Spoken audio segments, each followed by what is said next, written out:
Vishnupad Paramahamsa Pravichamra Stotar Sata Shri Srimad His Divine Grace Shalesi Bhaktivinoda Swami Srila Prabhupada Ki Jai, Nantara Srimad Bhagavatam Ki Jai, Shri Balram Jayanti Mahotsav Ki Jai, Jai Gaur Premanande Hari Bol. Namaskar Sam Samatanation Tanta Santuni Chapa Russian Chamakta Chapa Tabata the Kansas.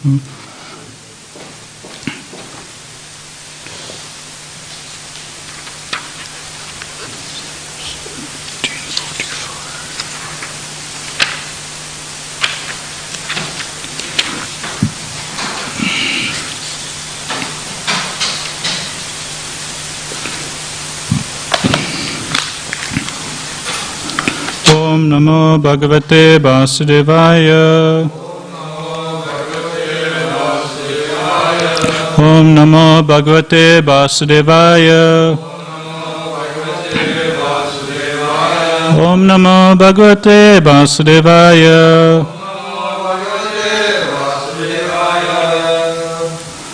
Hare Krishna everyone. Happy Balaram Jayanti. So today we'll be discussing from the 7th canto, Chapter 15, titled Instructions for Civilized Human Beings, text number 45. So this chapter, Narad Muni, he's speaking to Maharaj Yudhishthira, and this particular verse we'll be discussing from today. It's talking about the glories of the spiritual master or the Guru. And as we all know, Lord Balram, he's the Adi Guru, and all our spiritual masters are all representatives of Lord Balram. And I chose this verse also because in the purport to this verse, it's a long purport, but towards the end of the purport, Prabhupada specifically talks about Lord Balram, and it's a very nice, beautiful purport. So we'll recite the verse first, and then we'll go to the translation purport. Yavan Nikaya Ratam Atma Vasopakalpam Yavan Nikaya Ratamatma Vasopakalpam Date Garista Charanarchanaya Nisatam Date Garista Charanarchanaya Nisatam Jnana sim achyuta balo dadarasta satru Jnana sim achyuta balo dadarasta satru Swananda tusta upasanta idam vijayat Swananda tusta upasanta idam vijayat Yavan nikaya ratamatma vasopakalpam Dhate garista charanarchanaya nisatam Jnana sim achyuta balo dadarasta satru Swananda tusta upasanta idam vijayat Yavan nikaya ratamatma vasopakalpam Date garista charanarchanaya nisatam Jnana sim achyuta balo dadarasta satru Swananda tusta upasanta idam vijayat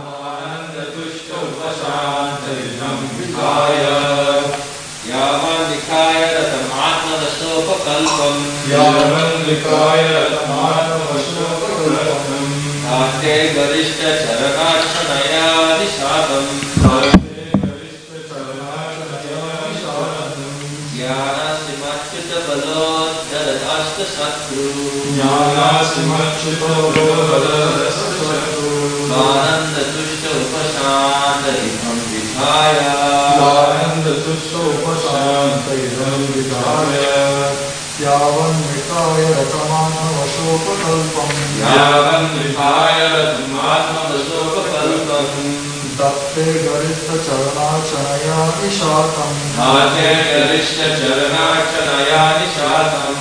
Nana Simachyutavaro Davarastra Satruhu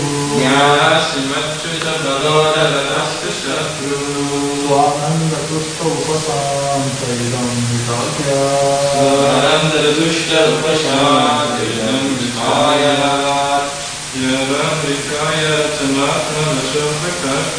Yavan Nikaya Ratamatma Vasopakalpam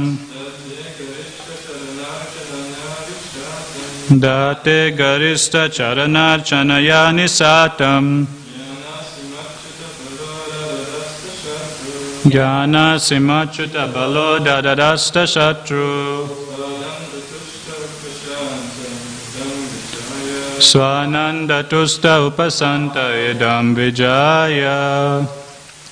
Word for word translation, Yavat, as long as, Nikaya, this human form of body, Ratham, considered to be a chariot, Atmavasa, dependent upon one's own control, Upakalpam, in which there are many other subordinate parts. Date, one possesses. Garista Charana, the lotus feet of the superiors, namely the spiritual master and his predecessors. Archanaya, by serving. Nisatam, sharpened. Jnana Sim, the sword or weapon of knowledge. Achyuta Balaha, by the transcendental strength of Krishna. Dadat, holding. Asta Satru, until the enemy is defeated. Swa Ananda Tusta, being fully self-realized by transcendental bliss. Upasanta, the consciousness being cleansed of all material contamination. Idam, this body. Vijayat, one should give up. Translation purport by His Divine Grace, Srila A.C. Bhaktivedanta Swami Srila Prabhupada, Srila Prabhupada Ki Jai. Translation, as long as one has to accept a material body with its different parts and paraphernalia, which are not fully under one's control, one must have the lotus feet of his superiors, namely his spiritual master and the spiritual master's predecessors. By their mercy, one can sharpen the sword of knowledge. And with the power of the Supreme Personality Godhead's mercy, one must then conquer the enemies mentioned above. In this way, the devotee should be able to merge into his own transcendental bliss, and then he may give up his body and resume his spiritual identity. Okay, the purport is very long. It goes for more than 3 pages.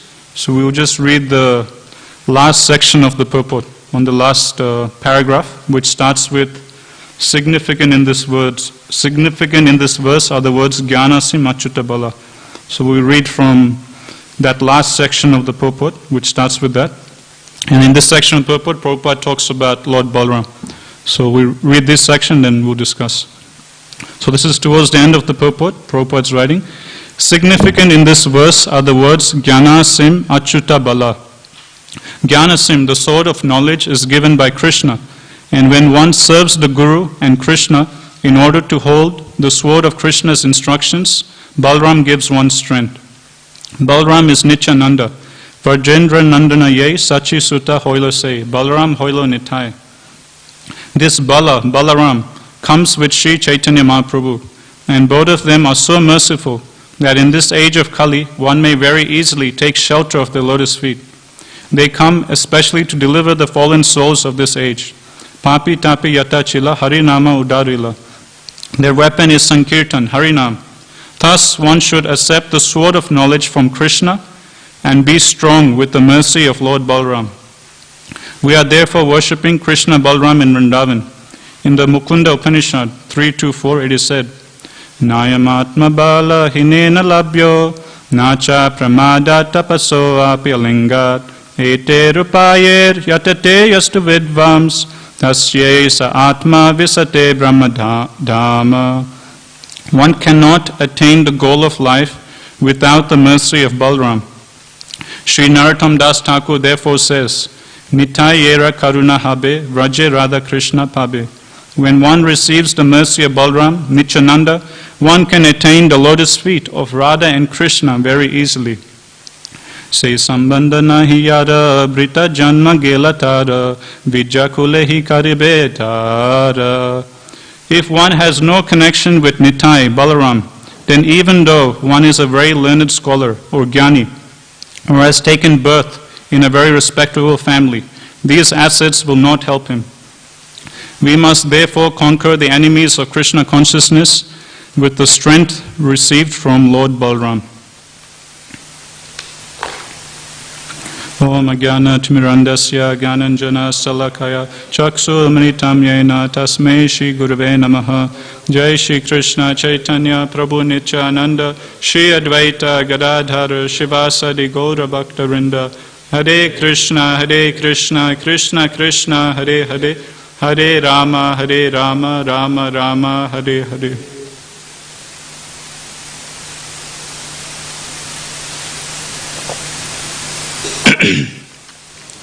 Hare Krishna, everyone.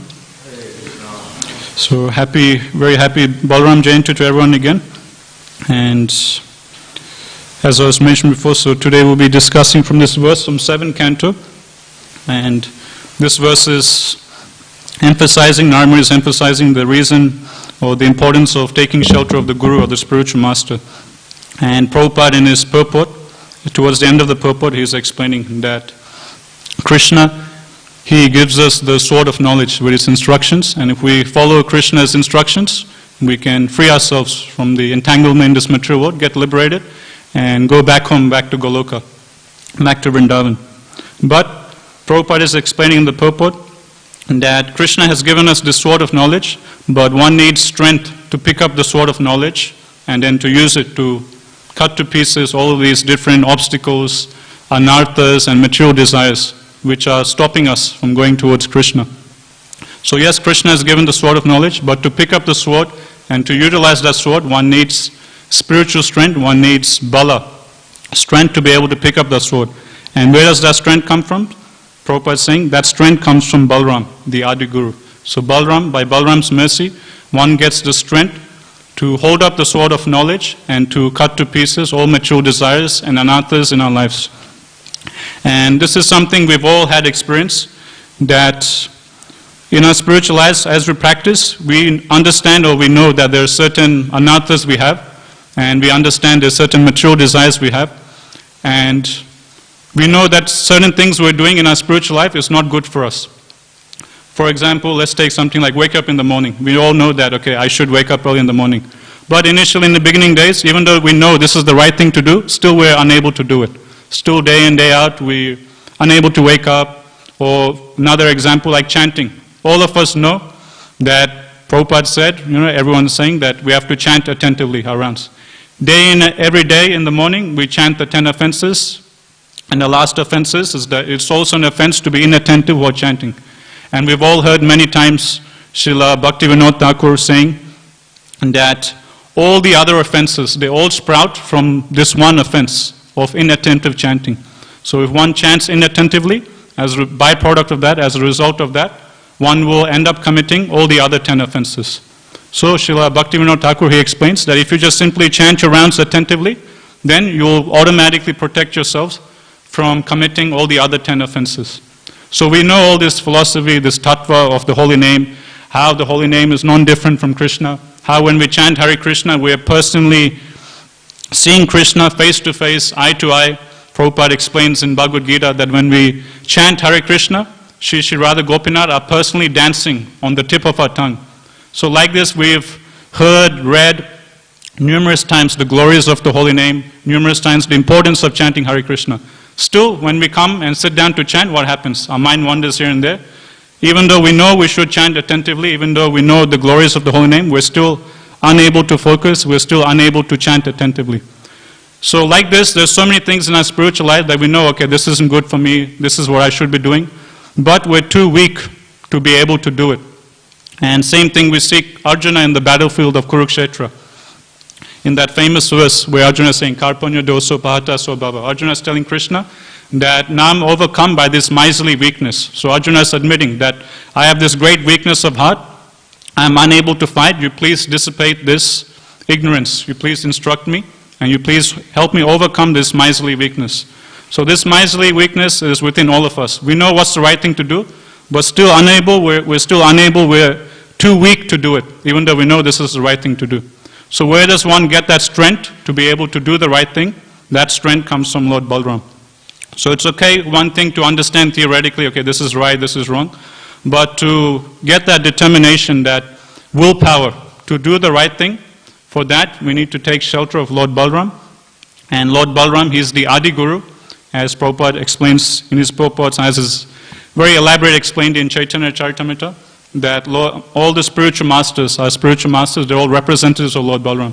So only if we're able to get the blessings of our spiritual masters, of our spiritual authorities, of our mentors, of our Shiksha Gurus and Diksha Gurus, can we get that, on the strength of their blessings, we'll be able to get that spiritual determination, that willpower, to do the right thing, to chant our rounds attentively, to behave ourselves properly, and to follow all the rules and regulations.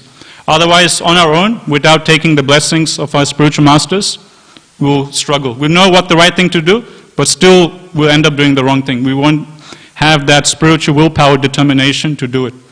And that's what Narad Muni is explaining in this verse. I'll read the translation again. As long as one has to accept a material body with its different parts and paraphernalia, which are not fully under one's control, one must have the lotus feet of his superiors, namely his spiritual master and the spiritual master's predecessors. By their mercy, one can sharpen the sword of knowledge. And with the power of the Supreme Personality of Godhead's mercy, one must then conquer the enemies mentioned above. So in the previous verse, Narad Muni, he was explaining different enemies that a human being will face in life. So in this verse, he is giving the solution. You can overcome all these enemies of life by taking shelter of your superiors, by taking shelter of your spiritual master, and by serving him. And what happens as a result of serving the spiritual master? Narad Muni is saying that by this, one will sharpen the sword of knowledge. So just like in the kitchen, we have knives, and after some time of using, the knife will become blunt. And when the knife becomes blunt, it won't cut so efficiently. So in the same way, we have so many material desires, anarthas, obstacles, which are stopping us from taking full shelter of Krishna. And to cut all of these knots of material attachment, we need a sharp sword to cut all these different knots. And just like in the kitchen, I remember Prem Sarpur, he was showing me, he has some kind of machine or instrument that he uses to sharpen the knives. After some time, the blade of the knives, they become blunt, and then he uses that machine, and then again it sharpens the blade or the knife, and then one can chop very easily. So in spiritual life, Narad Muni is explaining that the process by which one sharpens the sword of knowledge, that process is serving the spiritual master and serving one's spiritual authorities. By us rendering humble service to our superiors, to our spiritual masters, what happens? We sharpen the sword of knowledge, and when the sword is very sharp, then we can very easily overcome all anarthas and obstacles in our spiritual life. That's why it's given that Lord Balaram, one of the things he holds in his hand is the plow. And what does the plow represent? In agriculture, the plow is used for digging the ground, and the earth or the ground will be very hard. And so to sow the seeds, one needs to soften the ground. And for that, one will use the plow to dig up the hard earth and make the earth very soft. And when the earth becomes very soft, then one can put the seeds in the ground, and then the seed will sprout, and then you have nice trees and crops. So this plow of Lord Balaram, it represents the spiritual master plowing our heart. So it's mentioned just like originally the ground, the earth is very hard. And because the earth is very hard, you can't put a seed on the hard earth and the seed won't grow. So to soften the earth, you have to use the plow to break up the ground and to soften the earth. So in the same way, the Acharyas explain, Prabhupada explains in 10th canto that our hearts are very steel-like, our hearts are very hard, just like the hard ground. And because our heart has become so hard by so many millions and billions of years of sense gratification, the seed of bhakti can't sprout or can't go into our heart and start sprouting into the creeper or devotional service. So to soften our hard, steel-like heart, one needs the mercy of the Guru, one needs the mercy of the spiritual masters, one needs the mercy of Lord Balaram, the Adi Guru. And that's what the Guru does, that's what the spiritual master does, that's what Lord Balaram does. Lord Balaram, he comes into our heart and he plows our hard-like heart, softens it so the seed of bhakti can come, take shelter of our heart and then grow and sprout. So this is the unique position of the spiritual master. If it wasn't for the spiritual master's mercy, by his blessings, then the seed of bhakti can never sprout within our heart. So this is the unique contribution of the Guru, so spiritual master and Lord Balaram. Another reason the plow is used is to clear the road. Sometimes the road will be very hard for cars to go, and so one will use the plow to level the ground and to make the ground proper and level. So in the same way it's explained that in our spiritual life there will be many obstacles that will come across us, and Lord Balaram, he helps us remove all these obstacles on a path to devotional service. Similar to Lord Nrsimhadev, as Lord Nrsimhadev also removes all obstacles in our spiritual life. So this is the unique position of Lord Balaram as the Adi Guru. And one thing I thought we can focus on today is one of the characteristics of the Guru or the spiritual master or the Acharya. Prabhupada explains in Chaitanya Charitamrita that the Acharya or the Guru, he is one who teaches one by example. So that's like the literal meaning of the word Acharya. Acharya is one who teaches one by practical example. So this is one of the characteristics of the Guru, that not only does he theoretically just order his disciple, okay, you do like this, you do like that, you do like this, but by his own personal example, he shows his disciples, he shows his students how to engage in bhakti, how to serve the lordships, Shri Shri Radha Gopinath. So I thought today we'll focus on this aspect of Lord Balaram, how Balaram exemplifies this ideal mood of serving Krishna, of serving Radha Krishna, the ideal mood of a servant of the Lord. It's explained in the Shastra that Balaram, he is so eager to serve Krishna that this is the one unique quality of Lord Balaram, which you'll see, which distinguishes him from all other personalities, is that Lord Balaram, he serves Krishna in all the 5 different rasas. So if you look at all the other devotees, they will, like the gopis, they serve Krishna in Madhurya Ras. Mother Yasoda, the elder Gopas and Gopis, they serve Krishna in Vatsalya Ras.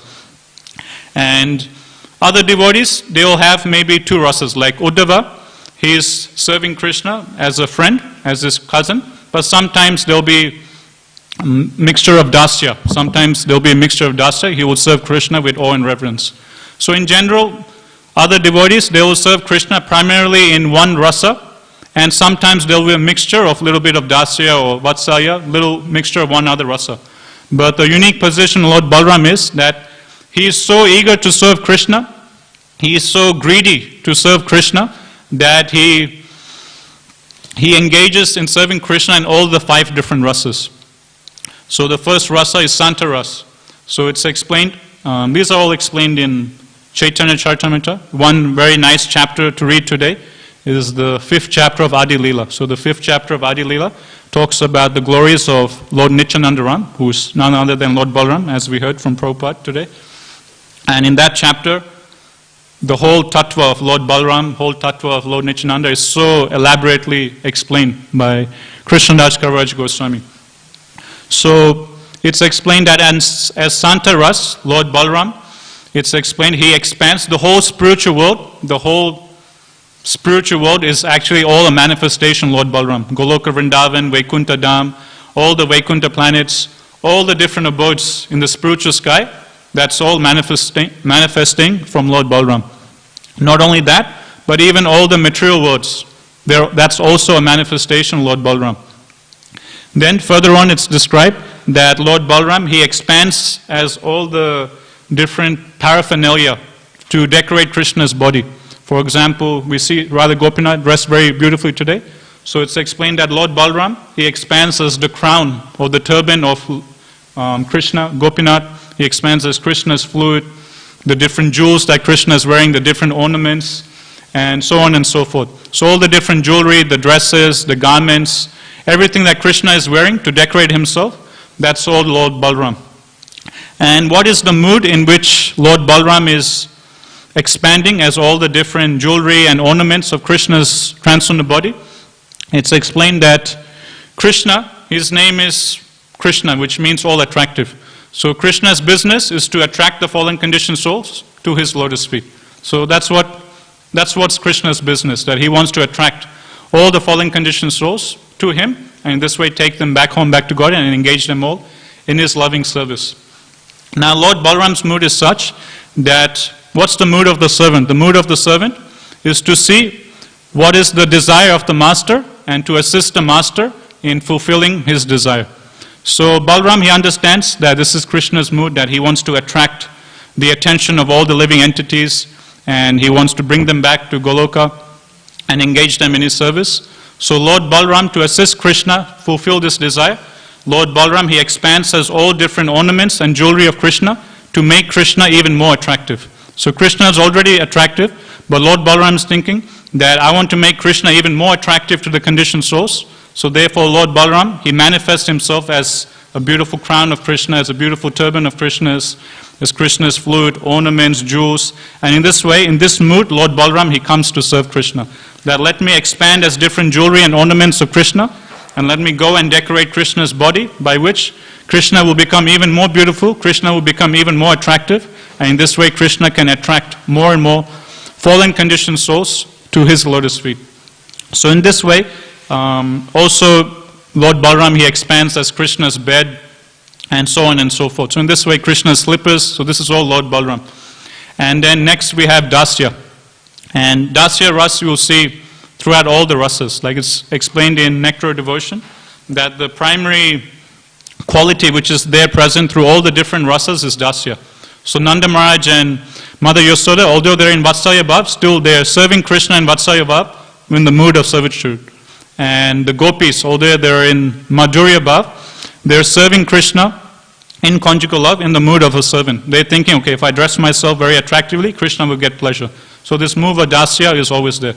So Lord Balram, he always has this mood of servitude or this Dasya Bhav towards Krishna. For example, one classical example of this we can see in Dwarka Leela. If you remember when Samba, he goes and he kidnaps Duryodhana's daughter Lakshmana. And at that time there's a big fight between Samba and the Kauravas. And Samba, he was fighting so amazingly, so heroically, and he was defeating them. But then all the Kauravas, they came and ganged up. There was Bhishma Dev, Karna, so many great Maharathis, and then they were able to capture Samba. Now when the Yadus, they heard about this, that our dear Samba has been captured like this unfairly, he got ganged up by so many great warriors, then Balram, he offers to go. Initially the Ugrasen was saying, okay, we should go with the army and get back Samba, but Balram said, no, it's okay. I'm good friends with Duryodhana. Duryodhana's my student. I have good relationship with the Kauravas. I'll settle it. No need to take a battle. No need to take a big army and cause a great fight. These Kauravas, they're like they're our mates. We have some relationship with them.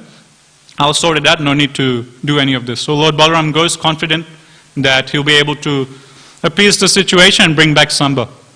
And Lord Balram, he goes as a peaceful messenger, and he appeals to the Kauravas that he glorifies Ugrasen, Krishna, the Yadus, and he says, please return back Samba. And the Kauravas, being puffed up by pride, false pride, they start blaspheming the Yadu dynasty, and they even go to blaspheme Krishna himself, saying that these Yadus, they're just like the shoes, and now the shoes are trying to come up to the place where the crown is supposed to be. These Yadus, they're supposed to be lower than us. And in the course of blaspheming the Yadus, they also blaspheme Krishna. And when Balram, he hears this blasphemy of Krishna, he becomes red hot in anger. And it's explained in anger, he starts laughing very... So this is one of the unique things, characteristics of Lord Balram. Usually when someone is angry, they won't laugh. But Lord Balaram, he's able to do this simultaneously. He's simultaneously able to have this intense rage and laugh also at the same time, just like a intoxicated person. And recently we were discussing about why Prabhupada in his purports and his lectures will always be so heavy on Mayavad philosophy. Why he will always call Mayavadis rascals and always chastise Mayavad philosophy, and why be so heavy? And we're explaining that this anger of Prabhupada, or this anger of the Acharyas of Mahaprabhu towards Mayavad philosophy, is a symptom of their intense love towards Krishna.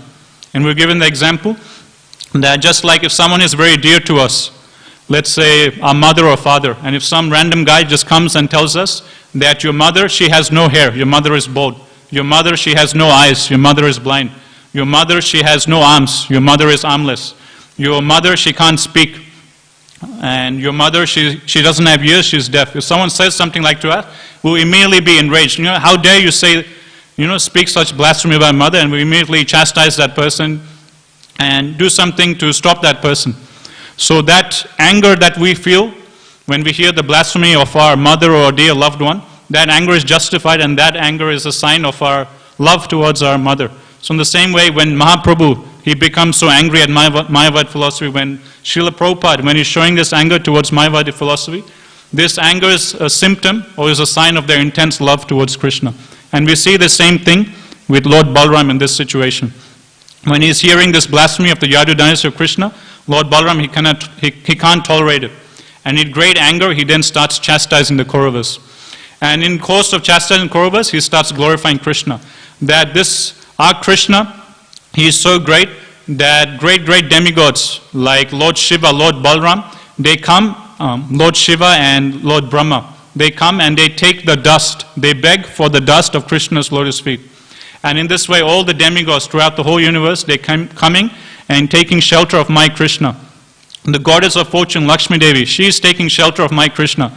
And even me, myself, I'm just a plenary portion or expansion of Krishna. So Lord Balaram, he takes a humble stance, and this way he glorifies Krishna. And these rascals, they're saying that that person who's worshipped by all the demigods, that person who's worshipped by Lakshmi Devi and me, myself, that person isn't fit to sit on the crown, isn't fit to be the king and the master. And in this way, Balaram, he becomes furious, and as we know the pastime goes, he gets his plow, expands it, and he starts dragging the whole city of Hastinapur into the Mother Ganga. And the Acharyas explain that as Lord Balaram, he's dragging the city into the river, Lord Balaram, he tells Mother Ganga that, okay, I'm going to put this city into your waters. With your waters, Ganga, I want you to destroy every single person in this whole city of Hastinapur except for Samba. So leave Samba alone.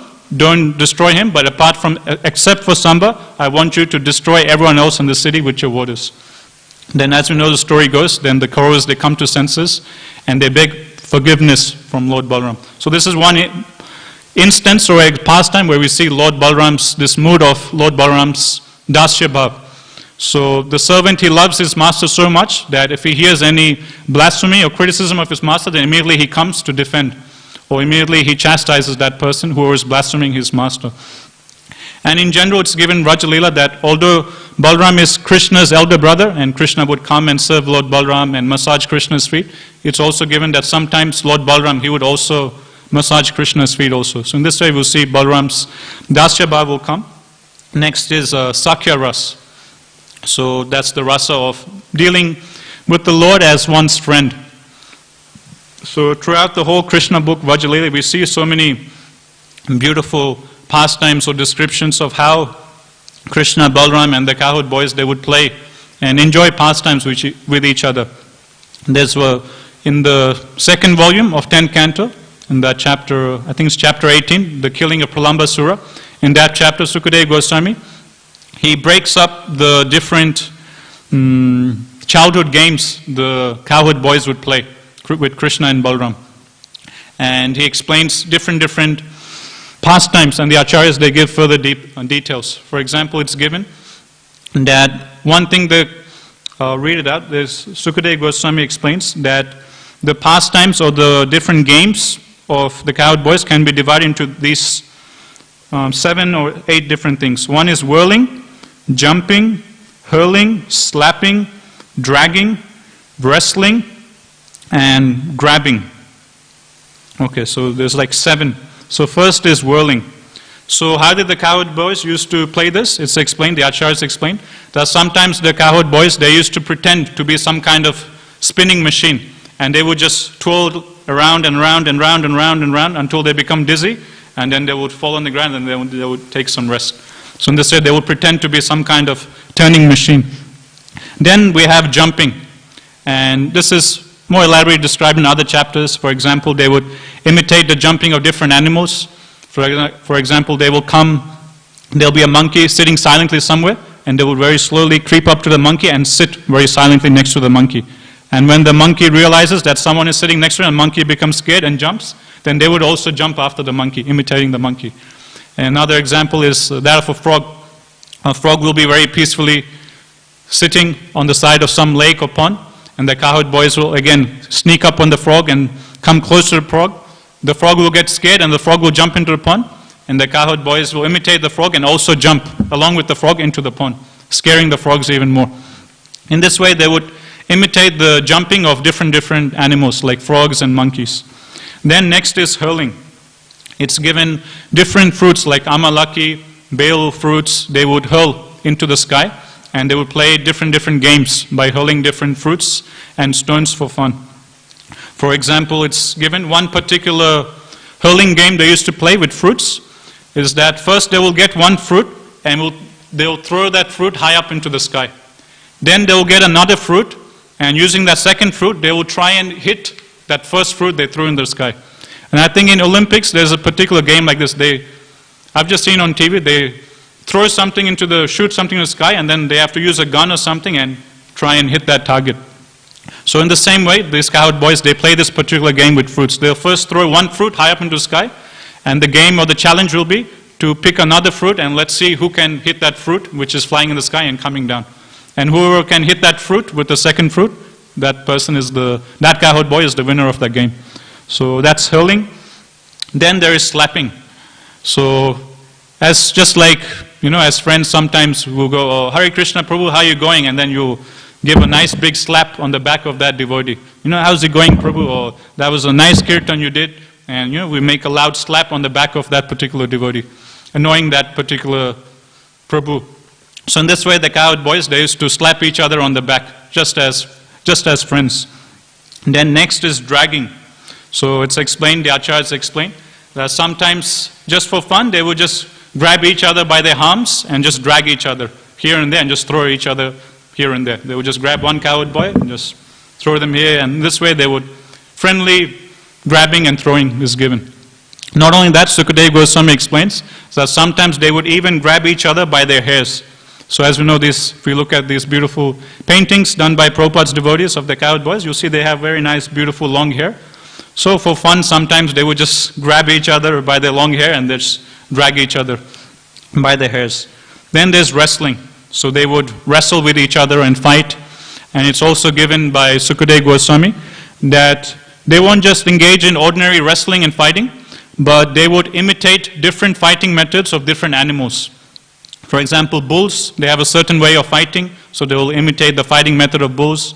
And this way, different animals, they have different methods of fighting, and they would imitate these different fighting methods of different animals. And another game they used to play is just like we have tips in, I'm not sure, in school, primary school or high school, you touch someone, you chase each other trying to tip them. And everyone will run around here and there, and we'll see who can touch who else. So in this way, they used to play this game of going, I think it's called tips, right? We used to play in high school or primary school. So they would play a similar kind of game of running around, and they have to touch, just like this given. There's one particular Leela given in Krishna book of how Krishna was running away, and all the cowherd boys, they were competing. Who can touch Krishna first? Who can touch Krishna first? So in this way, they would run around and play this game of running and chasing and trying to touch each other. And another game is called Blind Man's Bluff. So in this game, what happens is there'll be one cowherd boy, and he'll be blindfolded with the hands of another cowherd boy. So I'll be sitting, and there'll be another devotee. He will come behind me, and he will just put his arms over my eyes. And then I have to guess, just by feeling that particular devotee's fingers, I have to guess who that particular devotee is. So this particular devotee's fingers seem very skinny, it's not so chubby, maybe it's this devotee or that devotee. And in this way they would play this game called blind man's bluff. They have to guess who's that devotee covering my eyes. And Sukadeva Goswami, the acharyas explained that when they would play all these different games, they would have stakes up, just like betting, like you play different card games, and you would have a bet that, okay, let's play this particular game. If I win, you give me this. If you win, I'll give you this.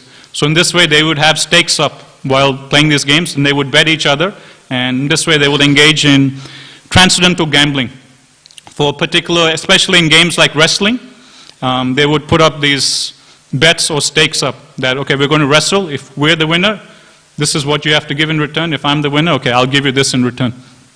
And games like throwing the fruit in the air and trying to hit that fruit with another fruit, games like this, they would put stakes up. And the acharyas explain what stakes they would put up for these different games is what's the possession of cowherd boys. The cowherd boys, they have a flute, they have a walking stick. So things like this, they would put up for bet. Okay, if I win, I get your flute or I get your walking stick. If you win, you can take my flute or you can take my walking stick. Like this, they would put up different bets and they would engage in friendly dealings like this. So in this way, Lord Balram and the other cowherd boys, they engage in all these beautiful childhood friendly pastimes of sporting activities to give, again, Krishna pleasure by engaging all these beautiful pastimes. Another favorite sport or pastime of the cowherd boys we read in Krishna book is they would imitate the different sounds of different birds, the sounds of the peacocks, sounds of the cuckoos, and so many other birds which are there in Vrindavan. They would imitate the singing, they would imitate the dancing of the peacocks. And even in one chapter, Prabhupada explains in Krishna book that sometimes the cowherd boys, they used to cover themselves up with a blanket and pretend to be a cow and bull and then chase each other. So this is given in one chapter in Krishna book, Prabhupada explains. So like this, they used to engage in very nice, beautiful, friendly pastimes, Lord Balram and the cowherd boys. Then next is Vatsalya. So it's given that Lord Balram, one name of Lord Balram is Krishnagraja. And Krishnagraja means that Lord Balram is Krishna's elder brother. So being the elder brother, he has a sense of Vatsalya Bhav, a sense of protective mood. Parental affection is also there. And the proof of this, or an example of this, Rupa Goswami, he gives in Nectar Devotion. So the second half of Nectar Devotion, Rupa Goswami, he goes, dives deep into all the different rasas and how different devotees, they serve Krishna in different rasas. So in the second half of Nectar Devotion, the example Rupa Goswami gives of Lord Balram having Vatsalya Ras, he explains that one day, it was Krishna's birthday, and Balram, he comes up to Krishna on his birthday and tells Krishna, Krishna, today is your birthday, you can't go to play. Today you can't go to the Kalya lake to play with your cowherd boyfriends. You have to stay at home. Mother Yasoda is going to bathe you and do an Abhishek ceremony, and I also want to assist Mother Yasoda in bathing you. So today you stay at home and you don't go out. So in this way, Rupa Goswami, he gives this as an example of Balram's Vatsalya Ras. And in general, we see Lord Balram, he's very protective of Krishna. When the demons come, Lord Balram will be protective. And he will tell Krishna, okay, now it's time, it's late, let's go home. Now it's time for you to sleep, or now it's time for you to wake up. So in this way, Lord Balram, he would have this sense of Vatsalya Bhav also towards Krishna. Then last is Madhurya Ras. And for this, to assist Krishna in his pastimes of Madhurya Bhav, then Lord Balram, he has to expand himself. And it's given that Lord Balram, he expands as Ananta Manjari, who is said to be Srimati Radharani's younger sister. And in this way, as Ananta Manjari, Lord Balram, he is able to assist Radha Gopinath in their conjugal pastimes. So in this way, we see the mood of Lord Balram. He's not satisfied just in serving Krishna in one particular rasa, but he expands himself, or he engages himself in such a way that he can give Krishna pleasure, serve him in all the 5 different rasas. One story I was hearing from Radha Maharaj, he gives in this regard of this intense greed that Lord Balram, he has for serving Krishna, which we can learn or imbibe from Lord Balram, this service attitude to non-stop serving and never becoming tired, but being more and more greedy to serve. It's explained in Ramayana that Lord Lakshman, he used to be inseparable from Lord Ram. Wherever Lord Ram will go, Lakshman will go, and Lakshman would act just like a menial servant of Lord Ram and do all his services for Lord Ram. But then, as time goes on, Lord Ramachandra, he gets married, and Sita Devi comes. And when Sita Devi comes, she's frustrated because she wants to serve her lordship, Lord Ramachandra, but the whole day, Lakshman is always constantly there, right next to Lord Ramachandra. And Lakshman, he's just hogging all the services. All the services throughout the whole day, Lakshman is doing, and there's nothing left for Mother Sita to do. So Mother Sita, she becomes frustrated and she comes and complains to Lord Ramachandra that this Lakshman of yours, he's always with you. I can't do anything to serve you. When I married you, I took the vow that 24 hours a day, I'm going to engage in your service. But this Lakshman, 24 hours a day, he's always with you, serving you. How can I serve you? You please tell him to, take a break, give me some service also. Now, what does Lord Ramachandra do? Now he's in a, tight situation because he doesn't want to upset Lakshman and he doesn't want to upset his wife Sita. So then in this difficult situation, Lord Ramachandra, he just puts forward the problem towards his guru, towards his spiritual master, Vasistha. And then the problem comes to Vasistha. Lakshman, he puts his side forward that right from my birth I've been serving Lord Ramachandra. How can I stop serving him now? I have to serve him. I can't, this service is my life, and so I can't stop serving Lord Ramachandra. And then Mother Sita, she presents her side that, I'm Lord Ramachandra's wife. I have to serve him. But this Lakshman is not giving me any opportunity to serve. And then Vasistha, he comes up with a solution. Then Vasistha tells them that, okay, while Lord Ramachandra is in the palace, Mother Sita, she's in charge of all services towards Lord Ramachandra. As long as Lord Ramachandra is in the palace, Mother Sita, she's in charge of all the service. When Lord Ramachandra leaves the palace, at that time, Lakshman, you can take over. At that time, you can do all the services. In this way, the services were divided. And Mother Sita, she was very happy, but it's explained that Lakshman, he was morose because now his service was cut in half. Only half of the day he can do service. But at the same time, so in this way, His Holiness Radha Maharaj, he was explaining that we can see this mood or this greed that Lakshman or Lord Balaram, he has for serving Krishna. So we need to have the same greedy mood of service. We should never think we've done enough service. We want to do more and more service. And this is a sign of Raganuga Bhakti. But at the same time, Lakshman, he doesn't hold any ill feelings towards Mother Sita. It's explained for Lakshman, Mother Sita is like his worshipful mother, worshipful deity.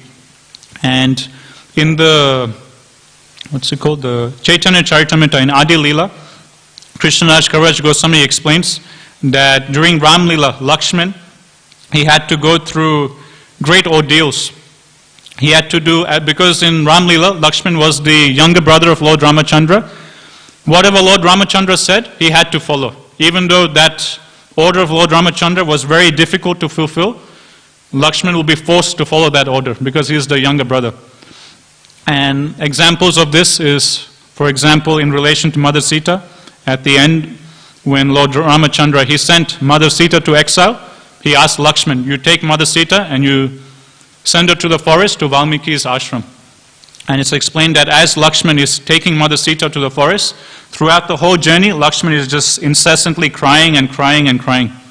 Because for him, Mother Sita is like his worshipful mother, Mother Sita is like his worshipful deity.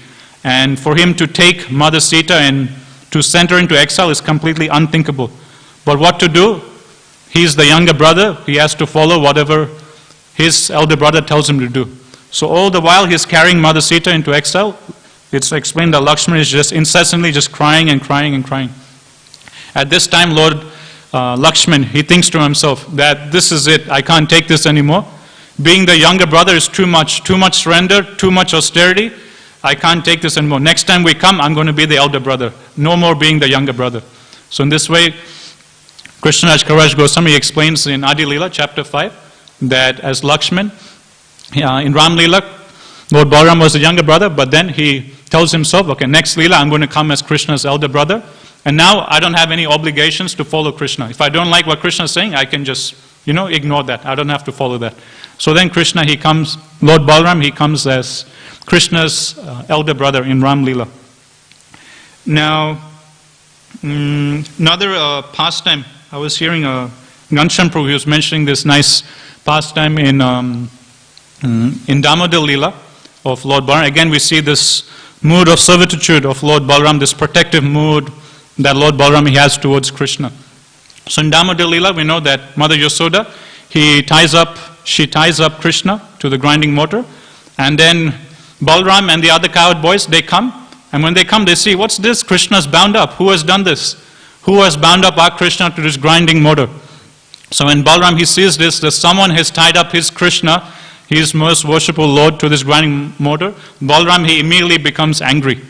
And he starts saying, who has done this? Who has done this? Who dares tie up my Krishna to this grinding mortar? And then someone tells him that actually it was Mother Yasoda. Then when he hears Mother Yasoda, then Lord Balaram, he calms down a bit. And then he goes to Mother Yasoda, and then he starts preaching to Mother Yasoda that, how can you do this? How can you tie up Krishna? Don't you know who Krishna is? Our Krishna is the Supreme Personality Godhead. Everything emanates from him. He's the source of everything. So in this way, Lord Balaram, he starts giving a full-on, Krishna Tattva lecture to Mother Yasoda, explaining the glories of his Krishna. That Krishna is Supreme Personality Godhead. How can you do this to him? Like this, Balaram, he starts explaining the glories of Krishna. So again, we see this, the servitor mood of Lord Balaram. Then Mother Yasoda, she's just hearing all this, not taking it seriously. And Mother Yasoda then tells Balaram, okay, so Krishna is actually the Supreme Personality Godhead, is he? And Balaram says, yeah, it is. And Lord Balaram's thinking to himself that, okay, Mother Yasoda, she's becoming convinced. And then Mother Yasoda asks, then who are you? And then Lord Balaram, he starts, okay, Lord Balaram's saying, okay, Mother Yasoda is getting the point, she's understanding that Krishna is Supreme Personality Godhead. Now let me tell her of my glories also. So then Lord Balaram, he starts putting forward his profile. I'm Ananta Shares, I hold all the planetary systems, I serve Krishna in this way, I serve Krishna in that way. So this way, then next Lord Balaram, he starts glorifying his position, him as the first expansion of Krishna. So in this way, Lord Balaram, he starts first glorifying Krishna, and then he starts talking about himself. And Mother Yasoda, she's just hearing all this, and then finally Mother Yasoda, she just picks up a stick, and then tells Lord Balaram, okay, so it seems like all the incarnations of the universe are taking birth in my family, is it? And then she takes up a stick and then shows it to Lord Balaram. Then immediately Lord Balaram, he gets covered by Yogamaya, and Lord Balaram, he runs away from Mother Yasoda crying. And then Ghanshyam Prabhu is explaining that Lord Balaram, he goes towards Krishna and saying, I tried, but I couldn't. Mother Yasoda, she picked up a stick, I couldn't do it. Sorry, I couldn't help you. And then it's explained that Krishna and Balaram, they hug each other and they both start crying together. So in this way, there's a very nice, sweet pastime we see in Damodar Leela also. So in this way, we see how Lord Balaram, he has this very nice, loving mood towards Krishna. The primary mood is that of Dasya, but we see this mood of Dasya coming through all the different rasas. Also, I was reading this nice book of Rajpur, Jagannath, Baladev, Subhadramani's pastimes.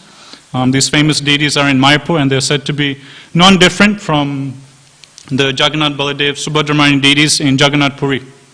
And some of the nice pastimes, a lot of the nice pastimes are in relation to prasad. And one particular pastime it's given that one time there was one devotee, and he came to Jagannath's temple in Swetadip near Mayapur, and along with him was a Muslim friend of his, and they got some Mahaprasad, and this devotee, he offered Lord Jagannath's Mahaprasad to this Muslim friend of his, and told him, this is the mercy of the Lord, you please accept this Mahaprasad. And this Muslim friend of his, not having any faith in the Lord, he rejected the Mahaprasad, and he spoke some words of blasphemy against their lordships, against Lord Jagannath. Then later on at night, what happens? This Muslim, he goes to sleep at night, and Lord Balaram, he comes to him in his dream of this Muslim friend of this devotee who had dishonored Lord Jagannath's prasad and had blasphemed Lord Jagannath. Then Lord Baladev, he comes to him in his dream and starts punching this offender again and again and again. Just starts beating this person and starts chastising him. How dare you offend my Lord Jagannath's prasad? How dare you reject my Lord Jagannath's prasad? How dare you blaspheme my Lord Jagannath? So in this way, Lord Balaram, he just starts beating this person. Next day in the morning, this Muslim immediately comes running to the temple, and he comes asking, begging the devotees, please can you give me some Mahaprasad? Please can you give me some Mahaprasad? And as the Leela goes, at that particular day, all the Mahaprasad was finished. There was nothing left. And still the Muslim was begging that, please somehow or other check your pots. There might even just be a little grain, a little rice. I need Mahaprasad. I believe in the power of Mahaprasad. You please give me something, at least a little bit. And then finally the pujaris, they go in and they see, okay, there's a little bit of rice, a little bit of Mahaprasad in one of the pots. They come and give this person, and this person eats. So again, in this pastime, we see the protective mood of Lord Balaram. He can't tolerate any insult towards his dear Lord Jagannath. Another pastime with Prasad. Here the role is switched. This is in, I think, early 2000. And the pastime happens on Balaram Jayanti, on the same occasion of Balaram Jayanti. One of the pujaris, one of the devotees, he comes with a pot of Mahaprasad and he gives it to the security guard of the temple as a gift, that here, take some Mahaprasad of Lord Balaram from Balaram Jayanti, and please accept this Mahaprasad. And the security guard, he doesn't honor the Mahaprasad immediately, he just puts it to his side and then he falls asleep. And when he wakes up, he notices that a dog had come and eaten all the Mahaprasad from the pot. And this security guard, immediately he becomes worried because he knows the power of these deities of Lord Jagannath, Baladev, Subhadramani. And he immediately becomes afraid that, I've done big aparad. That Mahaprasad came, and instead of honoring the Mahaprasad, a dog came and took all the Mahaprasad. So immediately he is worried. And at night, in fear, he goes to sleep. He doesn't know what's going to happen tomorrow or next day.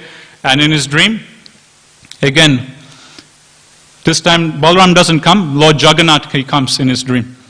And this time it's Lord Jagannath, and he's not punching this security guard, but Lord Jagannath, he's just choking this devotee. So this security guard is actually a devotee, but by mistake he had offended Lord Balaram's Mahaprasad. So in a dream, Lord Jagannath, he comes and he starts choking this devotee, strangling him to death. And this devotee is begging for him, please, please forgive me, forgive me. And Lord Jagannath is just chastising this particular devotee, that how dare you disrespect my Lord Balaram's Mahaprasad. Today is my Lord Baladev's birthday, his appearance day. How dare you disrespect his Mahaprasad.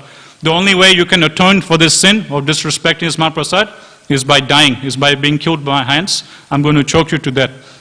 And then Subhadramani, and like this Lord Jagannath is choking, and then Subhadramani, feeling compassionate, she comes and he starts stopping Lord Jagannath. Please stop, stop. This is your devotee. How can you kill him for just a small offense like this? He unknowingly did this mistake. He's your devotee. Please stop, stop. Have compassion, have compassion. But, Subhadramani, she can't stop Lord Jagannath because Lord Jagannath, he's so powerful, he's so big, and she's trying to stop him, but nothing. Lord Jagannath is just ignoring her. Then finally Subhadramani, she gives up and she goes back to the altar. And then she starts appealing to Lord Baladev that because of you only this is happening. Because of your sake, one of your devotees is going to be killed. So in this way, Subhadramani, she starts blackmailing Lord Baladev, and then she drags Baladev from the altar and tells Baladev, go stop our brother Jagannath from killing his own devotee. And then finally Lord Baladev comes and he pacifies Lord Jagannath. It's okay, stop, okay. And you can calm down, it's enough. And in this way, Lord Baladev, he pacifies Lord Jagannath. So in this way, there's very beautiful street pastimes of Lord Jagannath, Baladev, Subhadramani in near Mayapur in Swaitadip. And lastly, we'll finish with one nice story of Dhenukasura.